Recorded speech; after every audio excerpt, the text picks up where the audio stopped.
One of the things that I mentioned is that my wife and I, we were on staff for a couple different churches, and back in September this last year, we decided to step out and be able to start a ministry called Faith Dialogue. And at some time in the future, I'd love to tell you a little bit about our ministry. I'll tell you this, that it's all founded on this prayer of Jesus. Jesus prays this. He prays this in John 17. He says, Father, I pray that they would be one.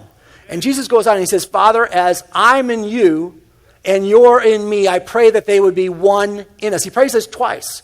Now, if Jesus is praying something twice, it's pretty important. And in John 17:23, Jesus tells us the why. He says, so that they may know that the Father sent him, so that they would believe. You see, all too long, the church has been known for what we're against. We talk about what we're against all the time. In fact, our denominations, God bless them, okay? Our denominations are all about how they're different than anybody else. Often when you go through a new believers class in a denominational church, you're going to hear a little bit about their denomination and why they're different and when they're not like the church across the street. You see, and we separate over some minor things.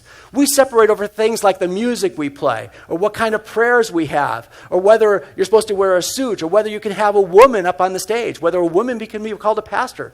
My goodness. Why don't we focus on the essentials? And that's what our ministry is about. It's answering the question, why? Why are we doing this? Because it's all about Jesus. You see, an old monk back at the time of the 30 Years' War, after the Protestant Reformation, said this. He said that it's in the essentials that we have unity. In the non-essentials, we have liberty. And in all things, we're to have charity. And if we believe that, if we understood that that's why Jesus was praying, our churches would look completely different than they are today.